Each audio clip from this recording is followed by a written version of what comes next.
नमस्कार दोस्तों, मैं नवीन आपका स्वागत करता हूं अपने YouTube चैनल टॉप ट्रेड में। दोस्तों, ये इस सीरीज़ का चौथा वीडियो है जिसमें हम अपने डीमैट अकाउंट में ट्रांजैक्शन कैसे करना है अलग अलग सेक्शंस में, उसमें हम डिस्कस करते हैं। अभी तक हम इक्विटी में cash share transaction, buy sell, margin plus, margin, BTST ये सब डिस्कस कर चुके हैं। और इक्विटी सेक्शन के अंदर में आज हम डिस्कस करेंगे कि आप अपनी ऑर्डर बुक या ट्रेड बुक को कैसे देख सकते हैं और उनका क्या यूज़ है। देखिए फ्रेंड्स, जैसे आप देख सकते हैं ऑर्डर बुक का मतलब है कि आपने अगर कोई भी ऑर्डर लगा दिया है, आपने कोई भी एक शेयर, मान लीजिए ICICI बैंक या रिलायंस इंडस्ट्रीज़ का कोई शेयर एक पर्टिकुलर प्राइस पे या कोई भी एक ऑर्डर डाल दिया है, तो वो आपके ऑर्डर बुक में सबसे पहले रिफ्लेक्ट करेगा। जैसे हम यहाँ पर कोई भी डेट डाल सकते हैं। हम यहाँ पर डाल देते हैं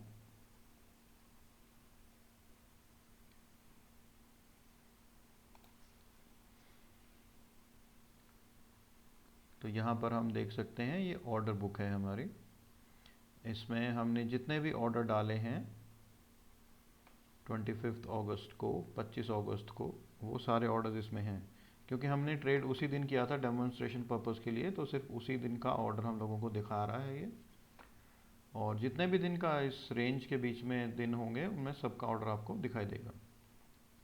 इसमें आप ऐसा भी कर सकते हैं कि एक पर्टिकुलर स्टॉक का आप कोड डाल दें, तो आपको सिर्फ उसी शेयर का रिकॉर्ड दिखाई देगा। ऑलराइट, अगर आप नहीं चाहते हैं तो आप इसको डिलीट कर दें और स्टेटस को ऑल ही रहने दें, और यहाँ पर ये सब आपको मिल जाएगा। अब हम देखते हैं कि ट्रेड बुक कैसे डिफरेंट है।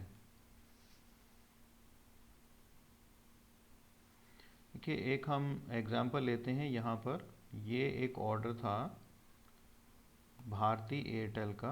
आप देख सकते हैं यहाँ पर हमने 25 शेयर का ऑर्डर दिया था, लेकिन ये दिखा रहा है पार्टली एग्जीक्यूटेड। हमने यहाँ पर बाइंग के लिए 25 का डाला था, लेकिन अब हम देखते हैं कि क्या हमारे ऑर्डर बुक में भी ये रिफ्लेक्ट करता है। सारे के सारे शेयर्स क्या ऑर्डर बुक में रिफ्लेक्ट करते हैं। तो देखिए, यहाँ पर आप भारती एयरटेल देखेंगे तो यहाँ पर सिर्फ 2 शेयर ट्रेडेड में ही दिखा रहा है। कोई भी यहाँ पर 25 शेयर की ट्रांजैक्शन नहीं दिखा रहा है। ये 2 ट्रांजैक्शन 25 की थी, इस ट्रांजैक्शन को आप मिस्टेक नहीं करें, ये अलग ट्रांजैक्शन थी।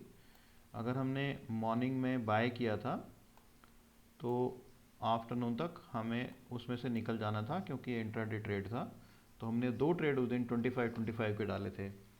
तो NSE पर, नेशनल स्टॉक एक्सचेंज पर तो 25 को एग्जीक्यूट हो गया था, लेकिन बॉम्बे स्टॉक एक्सचेंज पर सिर्फ 2 शेयर हमारे एग्जीक्यूट हुए थे। तो क्योंकि हम सिर्फ 2 खरीद पाए थे, तो बाद में सिर्फ 2 सेल हुआ है। तो यहाँ पर आप देख सकते हैं कि ट्रेड बुक में आपके सिर्फ वही शेयर्स रिफ्लेक्ट करेंगे जो एक्चुअल में ट्रेड हुआ है। आप ऑर्डर कुछ भी डाल सकते हैं, चाहे आप 100 शेयर बाइंग के डाल दीजिए, लेकिन अगर सप्लाई में सिर्फ 25 शेयर आपको अवेलेबल हैं, बेचने वाले के पास सिर्फ 25 शेयर हैं, तो आपको सिर्फ 25 शेयर ही मिलेंगे। तो आपके ऑर्डर बुक में 100 शेयर का ऑर्डर दिखाई देगा, लेकिन ट्रेड बुक में आपको सिर्फ 25 शेयर दिखाई देंगे। और ओपन पोजीशंस में आपको वो पोजीशन दिखाई देती हैं जो अभी आपने ली हैं। जैसे मान लीजिए आप किसी शेयर के अंदर में, आप इंट्राडे के अंदर में मार्जिन या मार्जिन प्लस में या कैसे भी कोई पोजीशन को आप लेते हैं, तो जब आप किसी पोजीशन को लेते हैं तो उस पोजीशन को बोला जाता है कि वो ओपन किए है आपने पोजीशन। अगर मान लीजिए मैं 100 शेयर रिलायंस के इंट्राडे के अंदर मैं बाय कर लेता हूँ, तो बोला जाएगा कि मैंने वो पोजीशन ओपन की है। इसको ओपन इसलिए बोला जाता है कि जब आप इसका रिवर्स करेंगे, आपको करना ही पड़ेगा डे एंड तक, क्योंकि इंट्राडे प्रोडक्ट अगर होगा तो आपको पोजीशन क्लोज करनी पड़ेगी।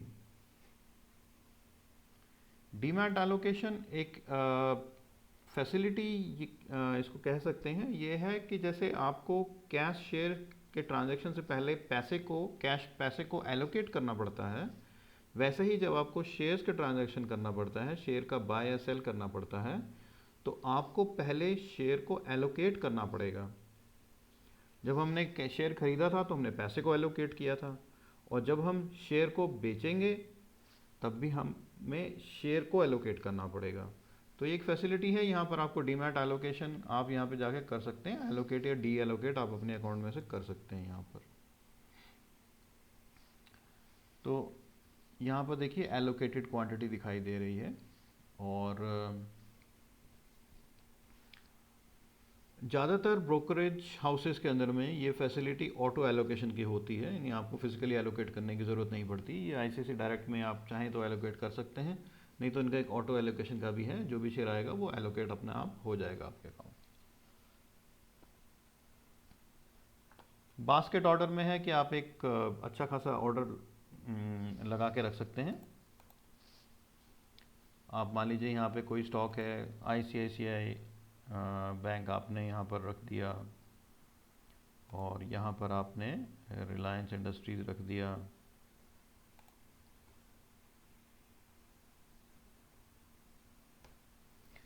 ऐसे कर करके आप यहाँ पर 5 शेयर्स डाल सकते हैं। क्वांटिटी आप भर दीजिए और ऑर्डर की वैलिडिटी आप लगा दीजिए। आप डे, आईओसी, इमीडिएट और कैंसिल चाहिए, या पूरे दिन के अंदर में कभी भी आपकी प्राइस आ जाए तो ऑर्डर आपका एग्जीक्यूट हो जाएगा। आपको मार्केट पे ख़रीदना है या लिमिट पर ख़रीदना है, ऐसा अगर आपको लिमिट पर ख़रीदना है तो यहाँ पर आप एक लिमिट प्राइस लगा कर रख सकते हैं। जैसे आप मान लीजिए ख़रीदना चाहते हैं इसको 400 रुपये पर, और रिलायंस इंडस्ट्रीज़ को आप 2100 पर ख़रीदना चाहते हैं, तो ये आप ऑर्डर लगा करके रख दीजिए। और जैसे ही आपको ऑर्डर आपका कंप्लीट हो जाएगा तो आप यहाँ पर ऑर्डर लगा सकते हैं। क्वांटिटी में हम से यहाँ पर 5 लगा देते हैं, इसमें 5 लगा देते हैं। तो आप देख सकते हैं ये सारे के सारे ऑर्डर आपके एक साथ एग्जीक्यूट हो सकते हैं। इसमें फ़ायदा ये है कि आपको अलग अलग शेयर्स के लिए ऑर्डर डालने में, एग्जीक्यूट करने में टाइम नहीं लगता है। कभी कभी मार्केट बहुत स्पीड से चलता है, तो यहाँ पर आपके ऑर्डर्स रेडी लगे हुए हैं। जैसे ही आपको अपॉर्चुनिटी मिली आपको सिर्फ एक क्लिक करना है और आपका ऑर्डर चला जाएगा। आप एक साथ 5 शेयर्स यहाँ पर खरीद सकते हैं या बेच सकते हैं, जो भी आप करना चाहें। और फास्ट बाय सेल भी कुछ कुछ ऐसा ही है। आपको ज़्यादा इसमें स्टॉक लगा दीजिए, क्वांटिटी हो जाएगा, और यहाँ पर आईओसी मार्केट लिमिट प्राइस लगाइए, और आप इसमें कोई भी स्टॉप लॉस लगाइए। और बट दिस इज़ एसेंशियली एक ब्रोकर का अपना प्रोडक्ट है। आपके ब्रोकरेज हाउस के प्रोडक्ट्स डिफरेंट होंगे, प्लीज़ आप उससे ज़रूर इंटीमेट हो जाएं। Please experiment with your own demat account. यहाँ पर आप दोस्तों देख सकते हैं एक सिस्टमैटिक इक्विटी प्लान है। आपने सिस्टमैटिक इन्वेस्टमेंट प्लान SIP तो सुना होगा, जो कि म्यूचुअल फंड्स के लिए होता है। बहुत सारे ब्रोकर्स, लगभग सारे ही ब्रोकर्स आजकल SEP भी देते हैं। SEP के अंदर में होता है कि आप किसी भी शेयर को आप खरीद सकते हैं पर मंथ एक पर्टिकुलर प्राइस पर। आप बाय कर लीजिए, अमाउंट कर लीजिए, फ्रीक्वेंसी में आप एक वीक में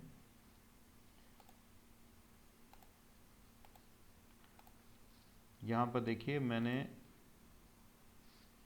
इस समय ऑर्डर डाला है कि प्रोडक्ट है हमारा कैश टाइम, और stock Reliance industries, action by, और SEP टाइप अमाउंट या क्वांटिटी। आप अमाउंट कितने का ख़रीदना चाहते हैं या क्वांटिटी में। तो मैं 10 शेयर रिलायंस के एवरी वीक अगर मैं ख़रीदना चाहूँ, या आप एक शेयर भी कर सकते हैं इसको, एक शेयर मार्केट ऑर्डर पर, उस दिन में जो भी मार्केट ऑर्डर होगा सुबह सुबह वो आपका एग्जीक्यूट हो जाएगा। तो हफ्ते में एक शेयर मुझे अपने आप मिल जाएगा, और ये total period 24 weeks, 24 months, 24 months तक एवरी वीक, यानी 24 इंटू 4, 24 इंटू 4 हो गया आपका 96। आपको 96 टाइम्स ये होगा, सो 96 इंटू 1, तो 2 साल के बाद में आपके पास में 96 शेयर्स रिलायंस के हो जाएंगे, प्रोवाइडेड आपके अकाउंट में उतना पैसा पड़ा हुआ होना चाहिए, ऑटोमेटिकली आपके अकाउंट से वो डिडक्ट हो जाएगा और आप ऐसे भी कर सकते हैं। यहाँ ऊपर आप देख सकते हैं सिस्टमैटिक इक्विटी प्लान में रिक्वेस्ट बुक, आपने क्या क्या रिक्वेस्ट किया हुआ है अभी तक, और एग्जिस्टिंग SEPs, आपकी कोई एग्जिस्टिंग प्लान चल रही हैं, SEP स्टॉक लिस्ट। हर एक स्टॉक SEP के लिए एलिजिबल नहीं होता है, तो आपको देखना पड़ेगा कि जो स्टॉक में आप इन्वेस्टमेंट करना चाहते हैं, SEP लेना चाहते हैं, वो यहाँ पर अलाउड है कि नहीं है आपके ब्रोकर के द्वारा। और चलिए हम देख लेते हैं रिलायंस इंडस्ट्रीज़, क्या ये SEP के लिए अलाउड है? तो डेफिनेटली अलाउड है। ओके ओके, अब हम एक और कोई शेयर डाल के देख लेते हैं, नवीन फ्लोरिन, क्या ये अवेलेबल है? तो ये देखिए अवेलेबल नहीं है SEP के लिए।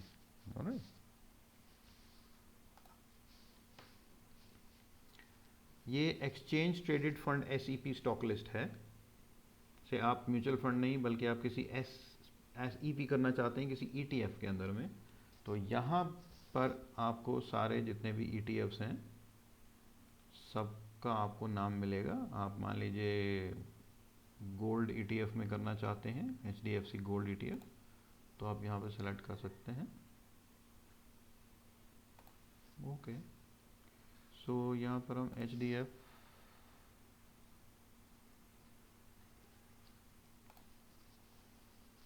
यहाँ पे आप देखेंगे दो आपको मिलेंगे, यहाँ पर प्लेस SEP रिक्वेस्ट आप डाल सकते हैं। गोल्डन स्टॉक्स पोर्टफोलियो, ये ICICI डायरेक्ट का अपना एक अलग प्रोडक्ट है, और इन्होंने गोल्डन स्टॉक्स, इनके हिसाब से ये गोल्डन स्टॉक्स हैं Asian paints, Titan company, Nestle India, HDFC bank, Hindustan Unilever, जिन्होंने इतना सुपर रिटर्न दिया है लास्ट 5 ईयर्स के अंदर में, तो आप इन स्टॉक्स में लगाइए, तो इन स्टॉक्स के अंदर में ही आप SEP कर सकते हैं।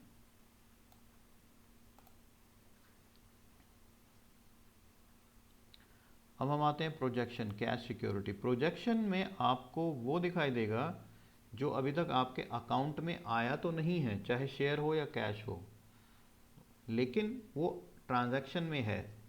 तो अब आप देखना चाहते हैं कि आपने मान लीजिए आज खरीद फरोख्त की, आपको कितना प्रॉफिट हुआ या कितना लॉस हुआ, तो वो कहाँ जाकर देखेंगे? तो आपको कैश में जाकर के देखना पड़ेगा। तो यहाँ पर आज हमने कोई ट्रांजैक्शन नहीं की है, तो टोटली 0 0। और मान लीजिए आप देखना चाहते हैं कि आपने आज कितने शेयर खरीदे रिलायंस इंडस्ट्रीज़ के, आपके आएंगे कितने और कितने ड्यू हैं। अलग अलग अकाउंट से आपके अकाउंट में शेयर क्रेडिट होते हैं। जैसे मान लीजिए आपने 50 शेयर रिलायंस इंडस्ट्रीज़ के खरीदे, तो 2 किसी से आ जाएंगे, 10 कहीं से आ जाएंगे, 20 कहीं से आ जाएंगे, तो सब अलग अलग टाइम पर आपके अकाउंट में हो सकता है क्रेडिट हो। तो आपका कितना शेयर आपके अकाउंट में क्रेडिट हो चुका है और कितने अभी आने हैं बाकी, आज कितनी ट्रांजैक्शन की है, 2 दिन बाद आपका क्या स्टेटस है, वो शेयर्स का आपको इक्विटी सिक्योरिटी प्रोजेक्शन में आपको दिखाई दे जाएगा। एंड ये और OFS, ये IPO की तरह ही आपको इसमें हिस्सा लेना होता है। तो अभी करंटली कोई भी ऑफर फॉर सेल अवेलेबल नहीं है, ये आप अपने ब्रोकर से पता कर सकते हैं। कभी भी ऑफर फॉर सेल किसी शेयर का अगर होगा तो देख सकते हैं आप। और share as margin, shares as margin का मतलब है कि आपके अकाउंट में जो शेयर्स पड़े हैं आप उन्हीं को प्लेज करके और उनके अगेंस्ट एक लिमिट लेना चाहते हैं। तो अगर आपके पास में रिलायंस इंडस्ट्रीज़ के 100 शेयर पड़े हैं, तो 100 शेयर्स की कीमत लगभग 2 लाख रुपए हो जाती है। तो 2 लाख रुपए को शेयर्स को प्लेज करके यानी गिरवी रख के आप उनके बदले में एक लिमिट ले सकते हैं, तो आपको लगभग 1.5 लाख रुपए तक की लिमिट मिल जाती है ट्रेडिंग करने के लिए। ये ICICI direct securities margin details, इसमें आपको जाकर मार्जिन पता लगता है कि मार्जिन कितना ब्लॉक है ट्रेड के लिए और कितना अवेलेबल है। बैंक एलोकेशन में मालूम चलेगा कि आपने कितना पैसा एलोकेट किया है, सिक्योरिटीज़ एलोकेशन, और यहाँ blocked for trade. Security allocation का मतलब है कि आपने शेयर्स कितने गिरवी रखे हुए हैं। बैंक एलोकेशन में तो कैश पैसा आपने कितना गिरवी रखा है, और सिक्योरिटी एलोकेशन में आपने शेयर्स कितने गिरवी रखे हैं वो आपको यहाँ पर दिखाई देंगे और यहाँ पर ये दिखाई देगा कि ब्रोकर ने आपका कितना पैसा उस पर्टिकुलर ट्रेड के लिए ब्लॉक किया हुआ है, और यहाँ पर दिखाई देगा आपके ब्रोकर का मार्जिन कि उसको कितना मार्जिन आपसे लेना है या उस मिनिमम मार्जिन कितना लेना है, ये सब आपको यहाँ पर दिखाई देगा। और ये सब ICICI डायरेक्ट के अपने प्रोडक्ट्स हैं। आई क्लिक टू इन्वेस्ट या आई क्लिक टू गेन की स्टॉक रिकमेंडेशंस रहती हैं, तो ये सब ब्रोकर्स देते हैं। आप भी अपने ब्रोकर्स, सब ब्रोकर्स देते हैं, तो आप भी अपने ब्रोकर्स से पता कर सकते हैं। और उसके बाद में हम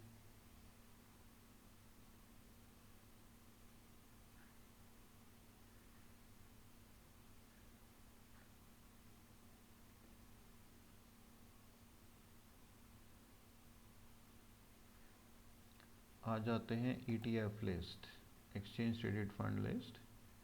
यहाँ पर आप देख सकते हैं ये सब एक्सचेंज ट्रेडेड फंड्स हैं। अगर आप किसी ETF में इन्वेस्ट करना चाहते हैं तो यहाँ पर आपको सारे ETF जितने भी एक्सचेंज में लिस्टेड हैं उनकी यहाँ पर आपको लिस्ट मिल जाएगी। और NCD,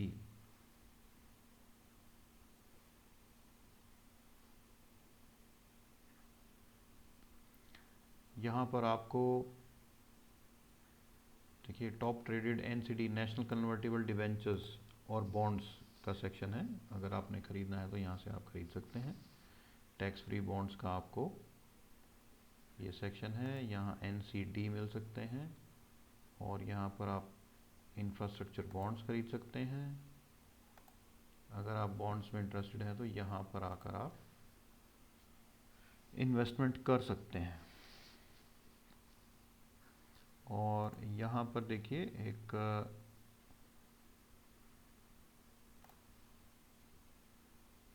एक स्टॉक लिस्ट करके आपको आपको ब्रोकर के अकाउंट में, अपने डीमैट अकाउंट में दिखाई देगा। उस ब्रोकर उस स्टॉक लिस्ट में आपको अल्फ़ाबेटिकली सारे स्टॉक्स जितने भी लिस्टेड हैं स्टॉक एक्सचेंज पर, वो सारे यहाँ पर आपको दिखाई देंगे। आप B से स्टॉक नेम सेलेक्ट करना चाहते हैं तो यहाँ पर सब आ जाएंगे, और O से करना चाहते हैं तो O में आ जाएगा। बाकी यहाँ पर ई वोटिंग में है कि अगर आपके पास में कोई शेयर है किसी कंपनी का तो आपको आपका ब्रोकर इलेक्ट्रॉनिकली वोटिंग के लिए एक ईमेल भी भेजता है, मैसेज भी आता है क्या ये वोटिंग होनी है किसी पर्टिकुलर मैटर पे, तो आप अपना इलेक्ट्रॉनिक वोट भेज सकते हैं इसमें। और यहाँ पर आपके मैसेजेस हैं, कोई भी आपने ट्रांजैक्शन किया, ब्रोकर आपको कोई मैसेज भेजना चाहता है तो आप मैसेज भेज सकता है। Shares under lock in, shares under lock in में है कि आपको शेयर्स अंडर लॉक इन में है दोस्तों कि अगर कोई शेयर को एक्सचेंज ने ब्लॉक किया हुआ है या लॉक इन में डाला हुआ है तो वो यहाँ पर आपको दिखाई देगा। यहाँ प्रेजेंटली कोई शेयर अभी लॉक इन के अंदर में नहीं है।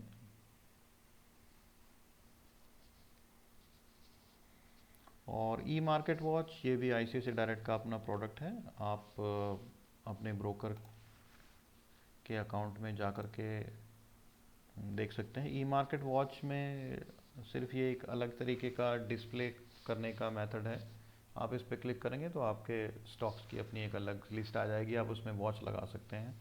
जैसे आप कुछ शेयर्स को वॉच करना चाहते हैं, दिन का 5 या 10 स्टॉक्स को वॉच करना चाहते हैं तो इसमें आप डाल सकते हैं और उसमें आप वॉच कर सकते हैं। बट ये ब्रोकर टू ब्रोकर डिफरेंट होता है, इसमें कोई ऐसा खास डिस्कस करने वाली चीज़ इसमें नहीं है। तो दोस्तों इस इक्विटी सेक्शन के इस आखिरी वीडियो को हम यहीं पर समाप्त करेंगे। इस वीडियो में इतना ही। अगले वीडियो में हम डिस्कस करेंगे कि फ्यूचर्स एंड ऑप्शंस के अंदर हम कैसे ऑर्डर डालते हैं, लॉट साइज़ क्या होता है और मार्जिन क्या होता है, स्पैन मार्जिन क्या होता है, ऑप्शंस क्या होते हैं, कॉल ऑप्शंस, पुट ऑप्शंस कहाँ हमें मिलते हैं और कैसे हम उनको ट्रेड कर सकते हैं। तो चलिए दोस्तों बने रहिए हमारे साथ में, मिलते हैं अगले वीडियो में। और आपकी अच्छी सेहत के लिए हम कामना करते हैं और आपका दिन शुभ हो। इस वीडियो को देखने के लिए आपका बहुत बहुत धन्यवाद। नमस्कार।